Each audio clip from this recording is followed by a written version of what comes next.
সবাইকে ফিয়াদা টকারে আরো একবার স্বাগত। জীবনে কম বেশি প্রত্যেকটা মানুষেরই আকাঙ্ক্ষা থাকে, উচ্চাকাঙ্ক্ষা থাকে। আকাঙ্ক্ষা থাকা ভালো, কিন্তু উচ্চাকাঙ্ক্ষা সবসময় ভালো হয় না। কোনো কোনো ক্ষেত্রে যদি আপনি পজিটিভ ভাবে সেটাকে দেখেন বা নেন, সেক্ষেত্রে উচ্চাকাঙ্ক্ষা ভালো হতে পারে। কিন্তু অনেক ক্ষেত্রেই উচ্চাকাঙ্ক্ষা যে ব্যক্তির মধ্যে থাকে সেই ব্যক্তির এবং আশেপাশের মানুষের জন্য ক্ষতির কারণ হয়ে দাঁড়ায়। কিছু কিছু মানুষ আছে যারা তাদের উচ্চাকাঙ্ক্ষা সেই জায়গাটা পূরণ করার জন্য, সেই আকাঙ্ক্ষায় পৌঁছানোর জন্য অনেক রকম ভুল স্টেপ দিয়ে থাকে, এবং যেই ভুলের কারণগুলোতে তার পরিবারের এবং তার আশেপাশের মানুষগুলোকে সাফার করতে হয়। এরকম অনেক ঘটনা আছে আশেপাশের এবং নিজের পরিচিত সার্কেলের মধ্যেও অনেক দেখেছি, অনেক বিষয় শুনেছি। সেই জায়গাগুলো থেকে মনে হয় যে প্রতিটা মানুষের মধ্যেই পজিটিভ অর্থে সবকিছুই ভালো, কিন্তু যখনই সেই পজিটিভ জায়গায় কোনো রকম একটু নেগেটিভিটি ঢুকে যায়, তখন আর সেই জিনিসটা ভালোর পর্যায়ে থাকে না। ছোট একটা গল্প বলি, একেবারেই এটাকে আসলে গল্প বলবো না, বাস্তব একটা ঘটে যাওয়া ঘটনা। তার একটা বিষয় আমি বলছি। উচ্চাকাঙ্ক্ষী মানুষের, কোনো একজন উচ্চাকাঙ্ক্ষী মানুষের ছোট একটা সত্যি ঘটনা তুলে ধরছি। আমি নাম পরিচয় কোনো কিছুই বলছি না, কিন্তু সত্যি ঘটনা। এটা বলার একটা কারণ হচ্ছে যে দেখেন, মানুষ উচ্চাকাঙ্ক্ষী হলে তার মধ্যে যদি সৎ ভাবে এগিয়ে যাওয়ার বিষয়টা না থাকে, নেগেটিভ বিষয় থাকে এবং তার উচ্চাকাঙ্ক্ষাটা এমন একটা পর্যায়ের হয়, তখন সে শুধু না, তার আশেপাশের মানুষগুলো কতটা সাফার করতে পারে, কতটা বিব্রত হতে পারে, সেই বিষয়গুলোই এই ঘটনার মধ্যে থেকে হয়তো পেয়ে যাবেন। এবং একই সাথে যারা এরকম আছেন, তারাও চিন্তা করবেন যে এই ভুল কাজগুলো যেন তাদের জীবনে কখনো না ঘটে, তাদের জীবনে যেন না আসে, এবং কখনো যদি এরকম পরিস্থিতি হয়, তাহলে যেন নিজেকে সেখান থেকে সরিয়ে নিতে পারেন। নিজের মধ্যে অন্তত সেই পরিমিতি বোধটুকু রাখতে হবে। আমরা অবশ্যই আকাঙ্ক্ষা আমাদের ভালো এবং উচ্চাকাঙ্ক্ষী আমরা হব যখন সেই উচ্চাকাঙ্ক্ষা আমাকে ভালো কোনো কিছুতে নিয়ে যাবে। সেই জায়গাটা হলে আমাদের কোনো সমস্যা নেই, কিন্তু যখন সেটা ভালো কিছু বয়ে আনবে না, নিজের জন্য না, অন্যের জন্য না, সেই উচ্চাকাঙ্ক্ষা কখনোই আমরা ভেতরে পোষণ করব না। ঘটনাটা ছিল এরকম যে দুজনই খুব ভালো বন্ধু। সেখান থেকে তাদের পরিচয়ের পরে ভালোবাসার সম্পর্ক, এবং সেই সম্পর্ক তাদেরকে বিয়ে পর্যন্ত নিয়ে যায়। তাদের বিয়ের পরে ফুটফুটে একটা সন্তানও হয়। সবকিছু মিলিয়ে ভালোই যাচ্ছিল, কিন্তু কোনো একটা সময় সেখান থেকে মেয়েটা একটা ভুল স্টেপ দিয়ে ফেলে। সেই ভুল স্টেপটা আসলে সে যে ভুল করে বা অসচেতন ভাবে দিয়েছে তা নয়, একেবারেই সচেতন ভাবে দিয়ে ফেলেছে, যে সে আরেকটা জায়গায় জড়িয়ে যায়। এবং কিরকম সেই জায়গাটা, যেখানে সে জড়িয়ে যায় সেটা আসলে তার বয়সের সাথেও যায় না এবং তার পরিবেশ পরিস্থিতির সাথেও মেলে না, এরকম একটা জায়গায় সে জড়িয়ে পড়ে। এর একটাই কারণ হচ্ছে যে জায়গায় সে জড়ালো তার অনেক অর্থ বৈভব আছে, তার অনেক প্রাচুর্য আছে, এটা দেখেই সে সেই জায়গায় জড়িয়ে যায় এবং অনেক টেকনিক্যালি সে একটু একটু করে সেখানে পা বাড়ায়। পরবর্তীতে সে এমন একটা সিচুয়েশন মেক করলো যে তার প্রেজেন্ট হাজবেন্ডকে নিয়ে, যে তার ভালোবাসার মানুষ ছিল, যে তার হাজবেন্ড, তাকে নিয়েও সেই জায়গায় সে যাওয়া আসা যাতায়াত শুরু করলো। এবং তখন পর্যন্ত তার হাজবেন্ড সেটা বুঝতে পারেনি যে আসলে এই ঘটনাটা কি ঘটতে যাচ্ছে। কারণ হচ্ছে যে তার হাজবেন্ড অত্যন্ত ভালো একজন মানুষ, এবং এতটাই ভালো যে মেয়ের বাড়িতেও তাকে ছেলের মতোই দেখে, এবং অনেক ক্ষেত্রে মেয়ের চেয়ে ছেলের কথাগুলোকেই তারা গুরুত্ব দেয়। এই উদাহরণটুকু থেকে অন্তত বোঝা যাচ্ছে যে ছেলে হিসেবে সে কতটা ভালো।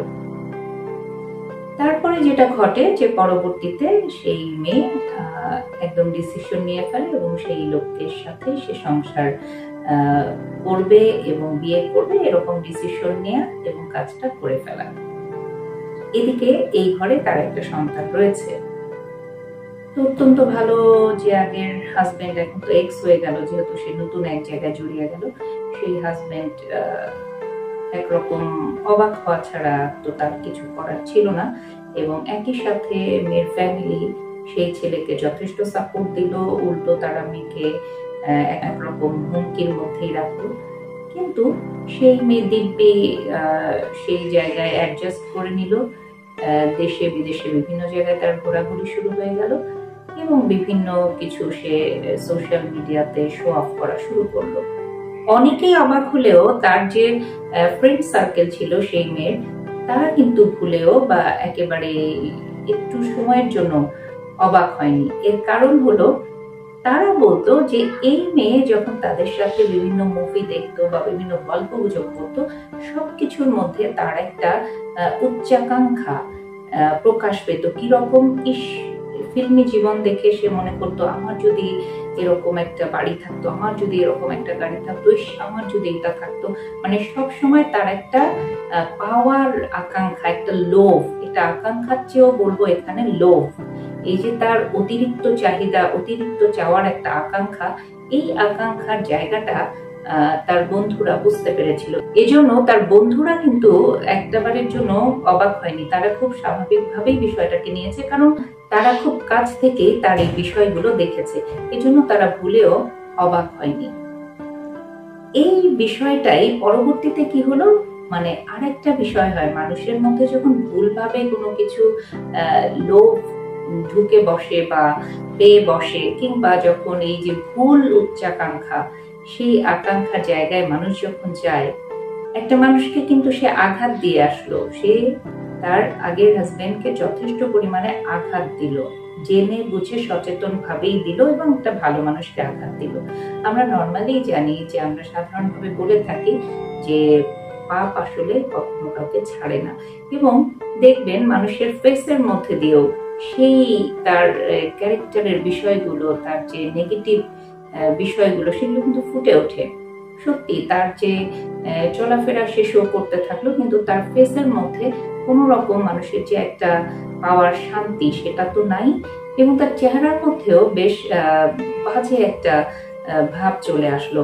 অর্থাৎ মানুষ যখন কোনো কিছু ভুলভাবে স্টেপ দেয় বা ভুল পথে যায়, তখন তার কার্যকলাপগুলো তার মনে হয় ফেসের মধ্যে দিয়ে প্রকাশ পায়, যা অন্য মানুষ দেখে ধরে ফেলতে পারে যে তার পেছনের কাহিনীগুলো কি, তার পেছনের কারণগুলো কি। তো একেবারে শেষ দিকে যে ঘটনাটা হলো, তার আগের হাজবেন্ড, তিনি যথেষ্ট ভালো মানুষ এবং তিনি তার জীবনে অনেকটা লম্বা সময় পর্যন্ত অনেক সাফার করলেন মানসিকভাবে, কিন্তু পরবর্তীতে বুঝতে পারলেন যে না, জীবনে আসলে ঘুরে দাঁড়াতে হয়। কেউ না কেউ তাকে হয়তো বুঝিয়েছে, তাকে কাউন্সিলিং করেছে, সে লাইফে ঘুরে দাঁড়িয়েছে এবং অনেক ভালো একটা জায়গায় সে চলে গেছে। অপরদিকে এই মেয়ে ভয়াবহ একটা অসুখে আক্রান্ত হলো এবং সেই অসুখটা সে, আমি জানি না এখন তাদের কি অবস্থা, তারা কেমন আছে। আমি যে সময়ের কথা বলছি, তখন পর্যন্ত সেই অসুখটা নিয়ে তাকে অনেক বেশি দেশের বাইরে মুভ করতে হচ্ছে। আমি ঘটনাটা লম্বা করতে চাচ্ছি না, শুধু দুইটা জিনিস বলতে চাচ্ছি। একটা হচ্ছে এখানে দুইটা টার্নিং পয়েন্ট। একটা দেখেন যে মানুষ যখন কোনো অপকর্ম করে বা কোনো পাপের কাজ করে, তখন মানুষের একটা না একটা সময় তার ফিরতি সে পায়, তার শাস্তি সে পায়। আল্লাহ তাকে হয়তো এইভাবে শাস্তিটা দেয়। আর আরেকটা জিনিস দেখেন যে কখনো তুমি যদি কষ্ট পাও, সেই কষ্টটা নিয়ে বসে না থেকে সেখান থেকে বের হয়ে আসার চেষ্টা করো। এবং বের হয়ে আসার চেষ্টা করেছে জন্যই তার আগের হাজবেন্ড অনেকটাই সাকসেসের দেখা পেয়েছে। তো এগুলো হচ্ছে আমাদের আশেপাশে তাকালে এরকম অনেক ঘটনা দেখবেন। আপনি যদি ভালো মানুষ হন, তাহলে কষ্ট পেয়ে থাকলে সেই জায়গা থেকে বেরিয়ে আসবেন। আর যদি আপনার মধ্যে এরকম লোভের বিষয় বা উচ্চাকাঙ্ক্ষা নেগেটিভ অর্থে বাসা বেঁধে থাকে, তাহলে এই ঘটনাগুলো শুনে বা দেখে সেই জায়গা থেকে ফিরে আসার চেষ্টা করবেন। চাহিদা থাকা ভালো, কিন্তু অতিরিক্ত চাহিদা থাকা কখনোই ভালো না। আকাঙ্ক্ষা থাকা ভালো, কিন্তু নেগেটিভ অর্থে উচ্চাকাঙ্ক্ষা কখনোই ভালো না। সেই মেয়েটি যেমন ভালো নেই তার পরিবারের সদস্যরাও। কারণ হাজার হলেও সে তাদের পরিবারের একটা অংশ।